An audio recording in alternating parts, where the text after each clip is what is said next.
All right, let's dive into one of the biggest questions out there. What really makes Bitcoin's price go so wild? We're going to break it all down. I mean, if you've ever glanced at a Bitcoin chart, you know what I'm talking about, right? It's like the world's craziest roller coaster. One minute it's soaring, the next it's plunging. But what's actually pulling the strings behind the curtain? You might think it's pure chaos, but believe it or not, there's a logic to the madness. And that logic, it all comes down to the most basic rule in Economics 101, supply and demand. Seriously, before we get into all the complicated stuff, just remember that. At its core, it's just this simple, classic tug of war. So what does that actually mean in plain English? Well, think about it like a super rare, one-of-a-kind painting. The supply? That's easy. There's only one. The demand? That's how many wealthy collectors are fighting to hang it in their living room. The price is just, well, it's the number they all finally land on. It's that perfect balance point. And here's that rule in action. It's super simple. When you've got more people lining up to buy than there are people willing to sell, what happens? The price has to go up, right? It's just natural. And of course, the opposite is true.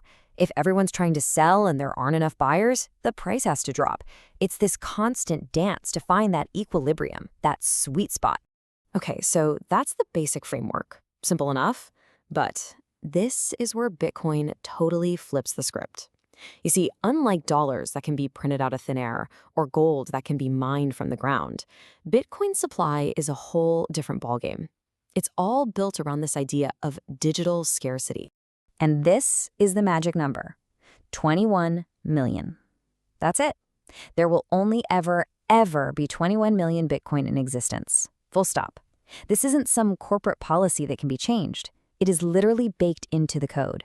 It's the absolute bedrock of what makes Bitcoin. Well, Bitcoin. You just can't make more. So if we know the total, how do those 21 million coins actually get out into the world? Well, you can think of it like a digital gold mine that was designed from day one to eventually run dry. New Bitcoin are given out as rewards to miners who keep the whole network secure. But here's the kicker. Roughly every 4 years, something called the halving happens. And it does exactly what it sounds like. It cuts that reward in half. The flow of new coins gets squeezed, kind of like someone slowly turning off a faucet. And what's really interesting is that historically, these halvings have often kicked off some pretty massive bull runs because the market starts reacting to that squeeze on new supply. All right, so if the supply side is pretty much set in stone, it's predictable, it's getting tighter, then all that crazy volatility has to be coming from the other side of the equation, right? It has to be demand. And this, my friends, is where the real world, with all of its messy, unpredictable chaos, comes crashing into the party. So think about what happens when things get shaky in the world, when inflation is going through the roof and your savings are losing value, or there's a big economic crisis, or just general uncertainty. A lot of people start looking for an escape hatch, and for some, Bitcoin looks like that safe haven, a way to protect their wealth that isn't tied to any single government or bank. Just the idea of it being a safe haven is enough to get a ton of people interested, and that pushes demand way up. And hey, it's not just everyday people. We're talking about the big players too.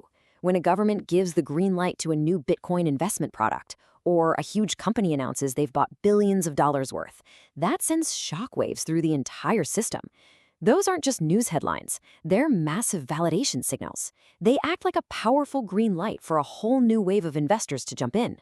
But look, demand isn't always rational. It's not all about these big, logical, macroeconomic forces. A huge piece of the puzzle is driven by something way less predictable: simple human emotion. This is where you get the hype, the fear, the FOMO, and that's what often causes those incredibly fast whiplash-inducing price swings. You know what I mean? A big headline hits the news, a major influencer posts something online, or even just the general vibe in the crypto community can create these intense feedback loops. One piece of good news can spark a massive wave of FOMO, that's the fear of missing out, and everybody rushes to buy in. On the other hand, one scary rumor can trigger a cascade of panic selling. It can turn on a dime. And you can see that idea right here. When the hype train is rolling and the story everyone's telling is positive, demand just shoots through the roof. But when fear, uncertainty, and doubt take hold, that demand can vanish into thin air almost instantly. This whole psychological game is a massive, massive driver of that day-to-day volatility.